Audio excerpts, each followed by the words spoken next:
아버지의 것입니다. 아멘. 오늘 예배를 통해 하나님께서 우리에게 주시는 말씀 마태복음 17장 1절에서 9절까지 말씀입니다. 이 살아계신 하나님의 말씀을 안진수 형제가 낭독할 때 하나님의 음성을 들으시기 바랍니다. 엿새 후에 예수께서 베드로와 야고보와 그 형제 요한을 데리시고 따로 높은 산에 올라가셨더니 그들 앞에서 변형되사 그 얼굴이 해같이 빛나며 옷이 빛과 같이 희어졌더라. 그때 모세와 엘리야가 예수와 더불어 말하는 것이 그들에게 보이거늘 베드로가 예수께 여쭈어 이르되 주여 우리가 여기 있는 것이 좋사오니 만일 주께서 원하시면 내가 여기서 초막셋을 짓되 하나는 주님을 위하여 하나는 모세를 위하여 하나는 엘리야를 위하여 하리이다. 말할 때 호련히 빛난 구름이 그들을 덮으며 구름 속에서 소리가 나서 이르시되 이는 내 사랑하는 아들이요 내 기뻐하는 자니 너희는 그의 말을 들으라 하시는지라. 제자들이 듣고 엎드려 심히 두려워하니 예수께서 나와 그들에게 손을 대시며 이르시되 일어나라 두려워하지 말라 하시니 제자들이 눈을 들고 보매 오직 예수 외에는 아무도 보이지 아니하더라. 그들이 산에서 내려올 때에 예수께서 명하여 이르시되 인자가 죽은 자 가운데서 살아나기 전에는 본 것을 아무에게도 이르지 말라 하시니. 아멘. 하나님의 말씀입니다. 하나님 또 이 말씀으로 오늘 우리를 가르쳐 주시옵소서. 당신께서 세운 귀한 목사님을 통하여 우리가 그의 말씀을 들을 때에 하나님의 마음이 느껴지고 하나님이 우리를 향한 그리고 각자를 향한 그 마음을 잘 담을 수 있는 시간이 되도록 인도하옵소서. 함께 모아 주 앞에 드리는 예물이 이 땅에서 바로 하나님의 나라를 드러내고 하나님의 사랑을 드러내고 예수 그리스도를 밝히는 귀한 예물로 아름다운 곳에 쓰일 수 있도록 인도하옵소서. 우리 주 예수 그리스도의 이름으로 기도합니다. 아멘.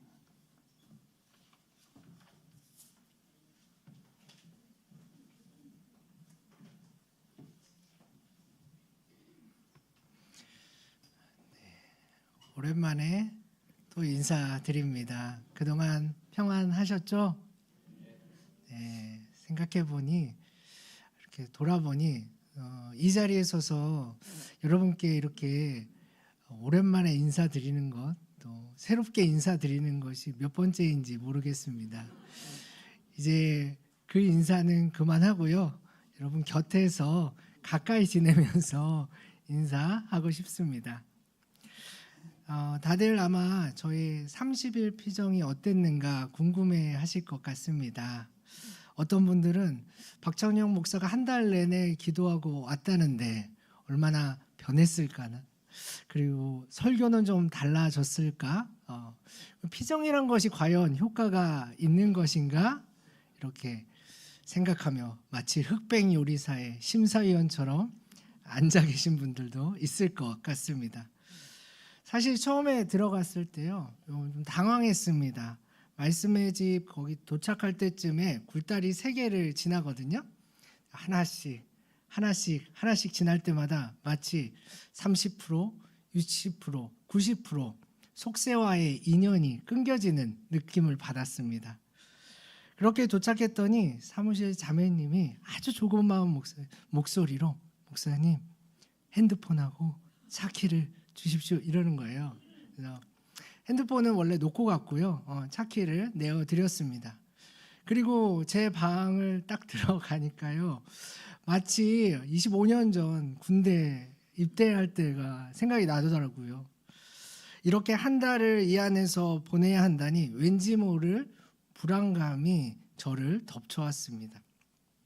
그래도 번쩍 정신이 들었던 것은 저를 여기로 보내면서 부디 박 목사 하나님 깊이 만나고 오라고 인사해주고 응원해주며 기대해줘 하고 있을 우리 금익교회 지체들의 하나하나의 얼굴과 또한 아빠 정말 담임 목사 되는 거 맞냐고 그렇게 좋아했는데 오자마자 한 달 생이별을 해야 한다는 소식에 당황해하며 그래도 집은 우리가 지키겠노라 잘 다녀오시라 말해주었던 우리 가족들 얼굴이 떠올랐기 때문입니다.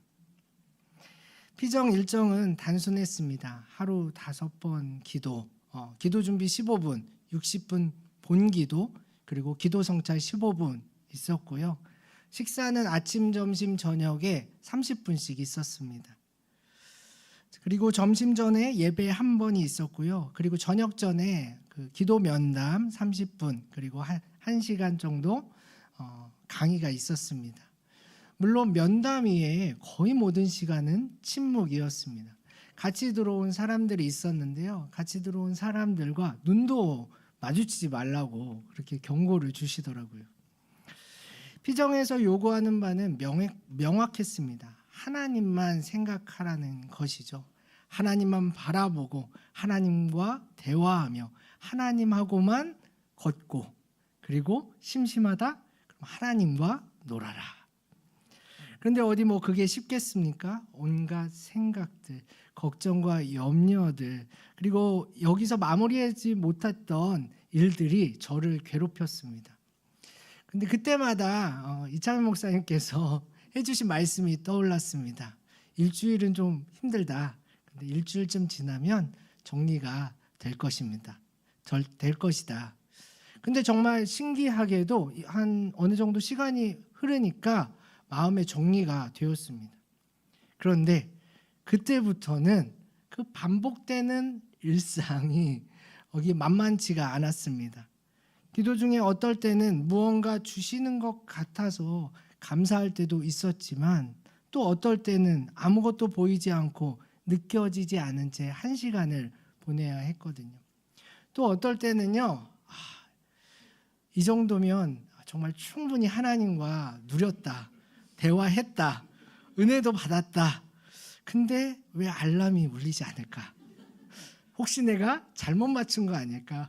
그래서 살짝 눈을 떴더니 30분, 40분도 채 되지 않을 때도 경험했습니다.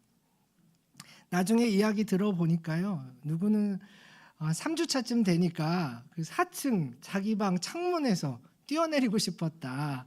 내가 지금 무슨 짓을 하는지 도대체 몰랐다. 이런 생각이 들었다고 고백을 하더라고요. 저는 다행히 그 정도는 아니었습니다. 또 하나 꼭 나누고 싶은 것은요, 바로 산행이었습니다. 유일하게 밖에서 할 수 있는 활동이 광교산 거기 산책, 산에 오르는 것이었습니다. 오전에 30분에서 1시간 정도, 그리고 오후에는 한 2시간 정도를 정말 하루도 빠지지 않고요, 매일매일 올랐습니다. 그런데 산행도요, 단순한 운동이 아니었습니다. 기도의 연속이었습니다.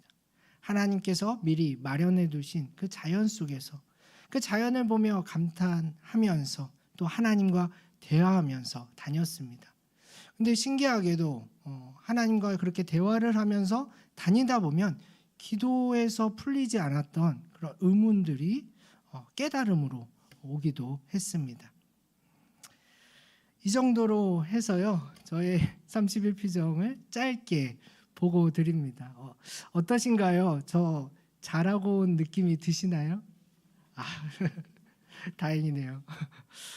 나누고 보니 제가 엄청 무언가 대단한 것을 하고 온 것 같아 보이는데요, 절대 그렇지 않죠. 아까도 말씀드렸듯이 하나님께 집중하는 시간 분명히 있었습니다. 그런데 그에 못지않게, 아니 그보다 더 많이 하나님께 집중하지 못하는 제 자신을 본 시간들이었습니다.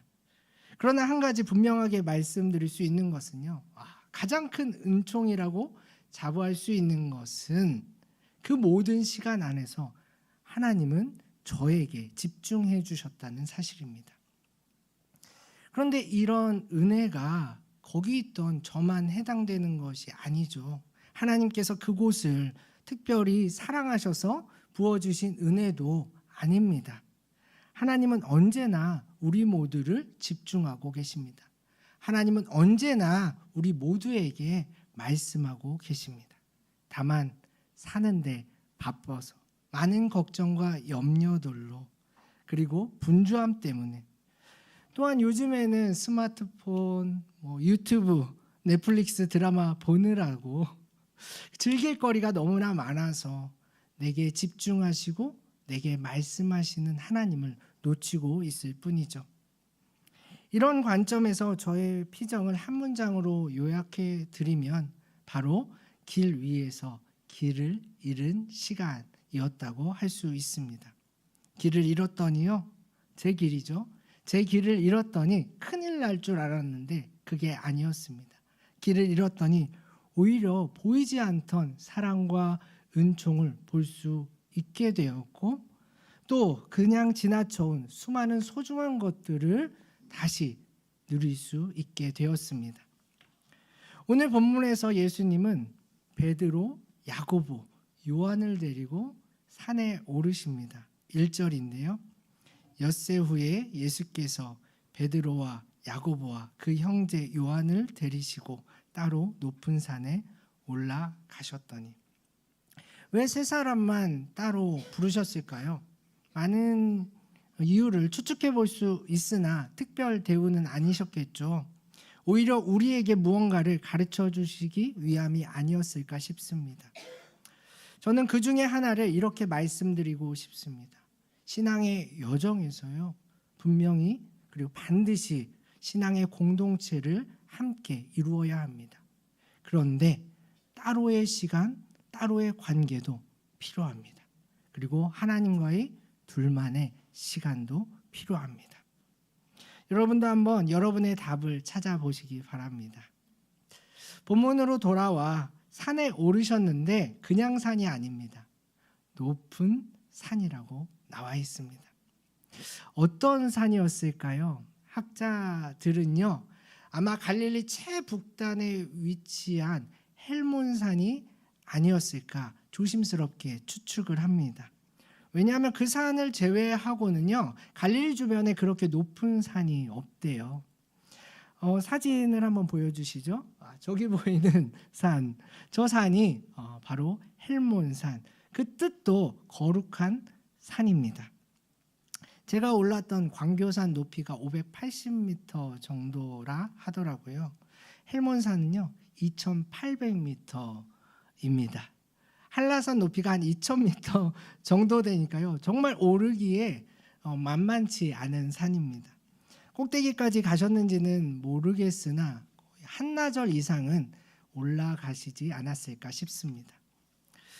여러분, 베드로와 야고보와 요한의 표정을 한번 상상해 보십시오. 직장 상사가 휴일에 할 일 없지? 산에 한번 갑시다 하는 겁니다. 그것도 2800m짜리 산을 오르자 합니다. 앞으로의 회사 생활과 진급 그리고 여러 사항이 달려 있으니 활짝 웃으면서 좋습니다. 저 산 좋아합니다 했지만 속은 죽을 맛입니다. 정말 이 산을 오르시려나? 끝까지 가시는 건 아니겠지. 요즘 예수님이 좀 이상해지신 것 같아. 예수님께서도 그들의 괴로움을 모르셨을까요? 아니죠. 그러나 이 중요한 시기에 예수님은 따로 동행할 누군가가 필요하셨습니다. 그리고 먼 훗날 그들이 이 산행의 의미를 깨닫고 모두에게 전해주기를 바라고 계셨습니다. 왜냐하면 이제 갈릴리에서의 사역은 거의 마무리되셨거든요. 하나님의 부르심을 받고 공생의 사역을 하신 지, 복음을 전파하시며 여기저기 다니신 지 3년이 가까이 됐습니다. 이제 남은 것은 예루살렘을 향한 마지막 여정뿐이었습니다. 그래서 산에 오르시기 엿새 전에요, 예수님은 제자들에게 처음으로 이렇게 말씀하셨습니다. 16장 21절인데요. 이때로부터 예수 그리스도께서 자기가 예루살렘에 올라가 장로들과 대제사장들과 서기관들에게 많은 고난을 받고 죽임을 당하고 제3일에 살아나야 할 것을 제자들에게 비로소 나타내시니. 그랬더니 베드로가 이렇게 반응을 했죠. 22절인데요. 베드로가 예수를 붙들고 항변하여 이르되 주여 그리 마옵소서, 이 일이 결코 주께 미치지 아니하리이다. 어찌 보면 예수님을 생각해서 한 말 같습니다. 정말 예수님을 걱정해서 소중히 생각해서 그러는 것 같습니다. 그런데 원어의 뉘앙스는 많이 다릅니다. 베드로가 항변했다고 그렇게 말하고 있잖아요. 기록하고 있잖아요. 이 항변했다는 것이요, 그 뜻이 책망하다, 꾸짖다, 그리고 제지하다와 동일합니다. 다시 말해 베드로는 지금 자신이 보기에 삐뚤어져 가고 있는 예수님을 부모의 심정으로 붙들고 다시 본래대로, 본래 위치로 세우고자 시도하고 있었던 것이죠. 예수님께서 얼마나 어이가 없으셨을까요? 그래서 예수님께서도 이렇게 베드로에게 말씀하시죠. 23절인데요. 사탄아, 내 뒤로 물러가라. 너는 나를 넘어지게 하는 자로다. 내가 하나님의 일을 생각하지 않고 도리어 사람의 일을 생각하는도다. 이 매서운 말씀은 베드로를 미워해서 하신 말씀은 절대로 아닙니다. 오히려 베드로를 사랑해서 그가 하나님의 뜻을 이해하고 함께 하게 하시려는 진심에서 비롯된 것입니다. 그래서 내 뒤로 물러나라 이러신 것이죠. 저 멀리 보내지 않으셨습니다. 쫓아내지 않으셨습니다. 예수님 앞에서 자기의 주도권을 행사하려는 베드로를 예수님 뒤로, 본래 있어야 할 자리로 보내신 것입니다. 그리고 엿새 뒤 예수님께서 높은 산에 오르십니다. 하나님께서 예수님을 부르신 것입니다. 공생애를 시작할 때 세례 가운데로 부르신 하나님의 초청이 이제 예루살렘 여정을 마지막 앞두고서 그 직전에 다시 임하고 계셨던 것이죠. 여러분, 예수님의 마음을 상상해 보십시오. 물론 앞으로의 여정은요, 굉장히 힘들 것입니다. 괴로울 것입니다. 상처투성이일 것입니다. 당연히 인간적인 불안과 근심이 그분에게도 찾아왔겠죠. 그러나 한편으로는 더없이 기쁠 것입니다. 더없이 감사했을 것입니다. 왜냐하면 이 모든 것이 하나님의 사랑에서 비롯되었고 그만큼 잘해왔으니 하나님께서 높은 산으로 하나님과 가까운 곳으로 부르신 것 아니겠습니까? 그런 만큼 높은 산은요, 더 이상 높지가 않습니다. 오르는 길이 힘들기는 하지만 힘들지가 않습니다. 저의 묵상 속에서는요, 이 예수님의 마음과 제자들의 마음이 뚜렷이 대비됩니다. 그리고 이 세 명의 찌푸린 제자들을 보시는 예수님의 안타까움도 강하게 느껴집니다. 따지고 보면 그들도 대단한 사람들이거든요. 3년 전에 예수님께서 부르실 때 모든 것을 버리고 예수님을 따랐던 사람들이거든요. 그런데 여전히 그들은 자신의 길에서 벗어나지 못하고 있습니다. 예수를 따른다는 것은 자신의 길을 잃어버리는 것인데, 그리고 예수와 함께라면 어떤 상황이든 예수님만 바라보는 것인데 그러지 못했습니다. 그래도 여러분, 신앙의 주도권, 삶의 주도권은 누구에게 있습니까? 바로 우리 주님께 있죠. 우리가 깨닫지 못하고 이해하지 못하며 때로는 불평, 불만을 터뜨린다 하여도 예수님께서는 그들과 함께, 그리고 그런 우리와 함께 끝까지 발을 맞추십니다. 투덜거림도 다 들으시고요. 그렇게 모든 것을 품으시며 목적지까지 데리고 가십니다. 이제 약속된 장소에 도착했습니다. 그때 제자들은 놀라운 광경을 목격하게 되는데요. 2절과 3절입니다. 그들 앞에서 변형되사, 예수님께서 변형되신 것이죠. 그 얼굴이 해같이 빛나며 옷이 빛과 같이 휘어졌더라. 그때 모세와 엘리야가 예수와 더불어 말하는 것이 그들에게 보이거든. 이창현 목사님과 함께 창세기의 여정을 요즘 걷고 있는 여러분은 이 빛의 의미를 잘 아실 것입니다. 이 빛은요, 창세기 1장 혼돈과 공허 가운데 창조의 문을 여셨던 그 빛입니다. 이 빛은 요한복음 1장에 기록된 태초부터 계신 말씀이시고, 또 이 빛은 바로 우리 앞에 나타나신 하나님의 영광입니다. 그리고 이 빛 앞에, 이 영광 앞에 모세와 엘리야까지 함께합니다. 즉 태초부터 시작된 하나님의 구원의 계획과 모든 섭리가 예수님 앞으로 모인다는 뜻이죠. 다시 말해 앞으로 예수님의 모습이 어떠하든 그 모습이 비록 실패처럼 보일지라도 하나님께서 주도하고 계신 새로운 창조의 완성임을 예고하고 있는 것입니다. 이 얼마나 장엄하고 놀라운 광경입니까? 이제 누구의 순서일까요? 마지막 하이라이트 장면입니다. 이제 하나님께서 출연하실 차례입니다. 그런데 그러지 못하셨습니다. 베드로가 끼어들었거든요. 17장 4절인데요. 우리 함께 읽어보도록 하겠습니다. 베드로가 예수께 여쭈어 이르되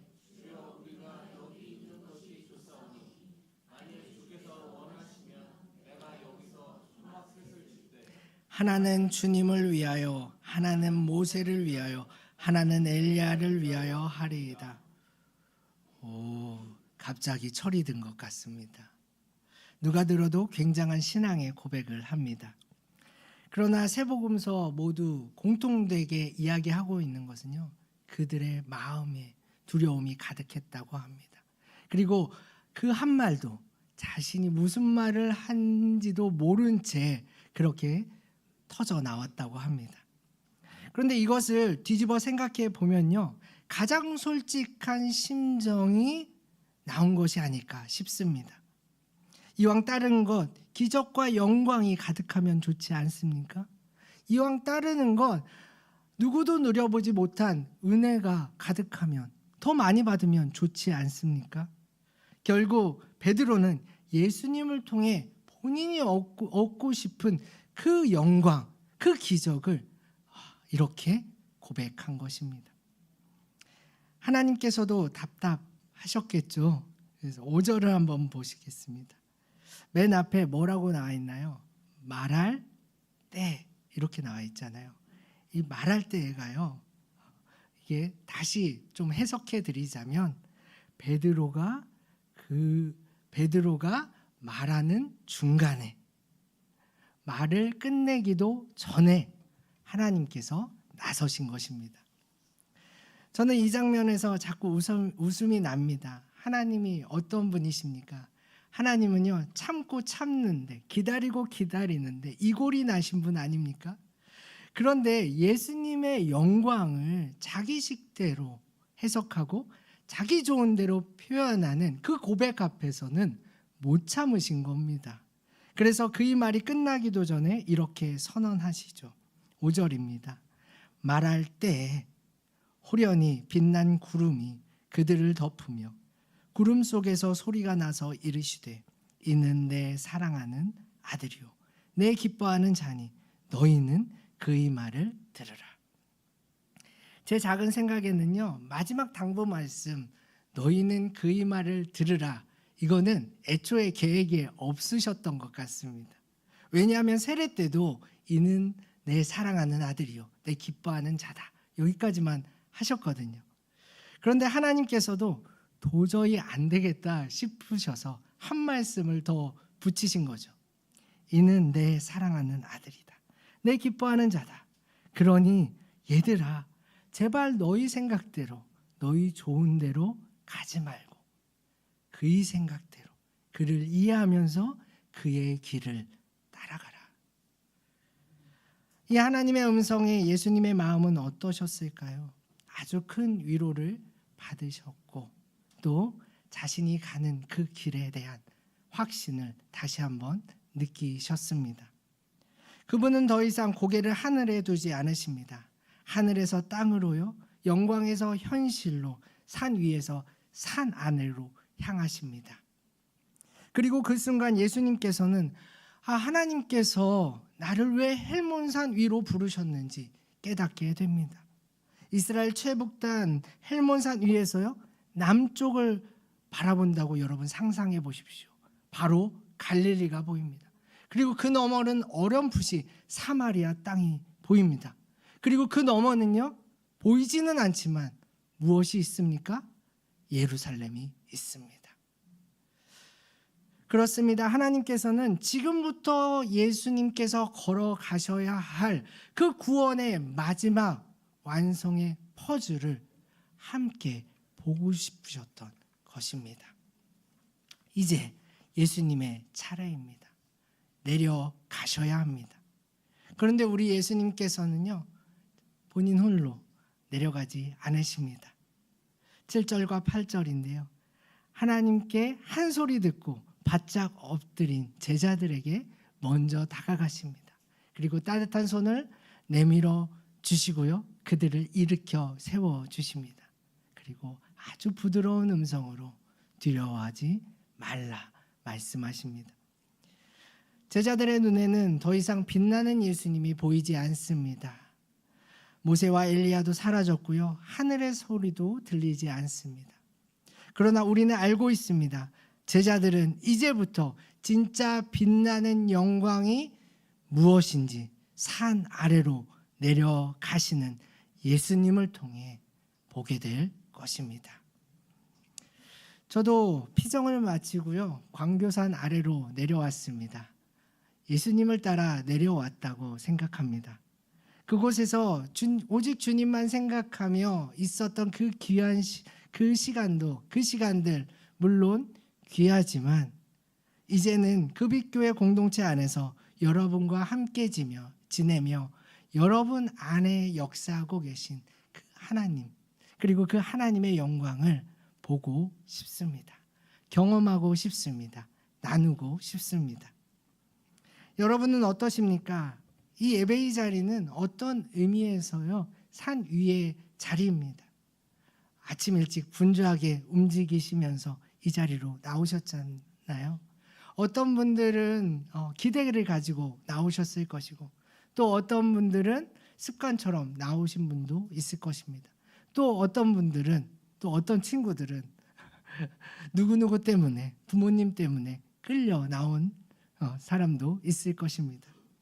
다 괜찮습니다. 우리 예수님께서는 어떤 모습이든 상관하지 않으시고 다 품어주십니다. 다가가 주시고요, 손을 내밀어 주시고 또 일으켜 세워 주십니다. 은혜를 부어 주십니다.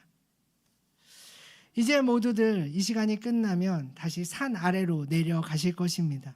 특별히 설 명절 주간입니다. 많은 분들이 가족 친지들 만나기 위해 이동할 것이고요.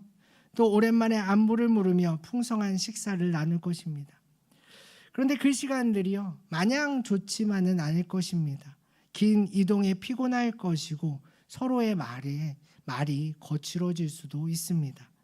오랜만에 만나 반갑기는 하지만 한편 불편한 감정이 올라올 수도 있습니다. 예전에 그 서운함이 떠오를 수도 있고 조라고 한 말이 비수처럼 다시 돌아올 수도 있습니다. 또한 나도 모르게 보이지 않는 경쟁을 할 수도 있습니다. 누가 더 잘 사나? 누가 더 성공했나? 누구의 자녀가 더 앞서고 있나? 그럴 때 당황하지 마십시오. 휩쓸리지 마십시오. 그리고 길 위에서 길을 잃은 사람으로서 예수님을 따라가는 거룩한 미아로서 다시 한번 따뜻한 손을 내밀어 주십시오. 위로의 한마디를 건네시며 그렇게 그 자리에 빛을 비추어 주십시오.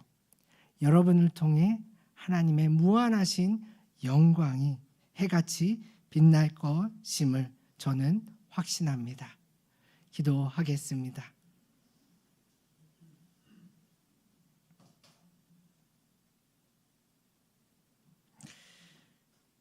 우리 내면에 하나님의 영광에 대한 기대가 점점 커지길, 산 위의 영광이 산 아래를 위한 것임을 깨닫고 우리도 주와 함께 그 길을 걸어갈 수 있기를, 그렇게 점점 내 길을 잃어버리지만 진짜 내 길을 찾는 자로서 살아갈 수 있기를 잠시 침묵으로 기도하겠습니다.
하나님 아버지, 오늘 우리를 산 위로 불러주시고 주의 영광 앞에서 말씀을 듣게 하시니 감사합니다.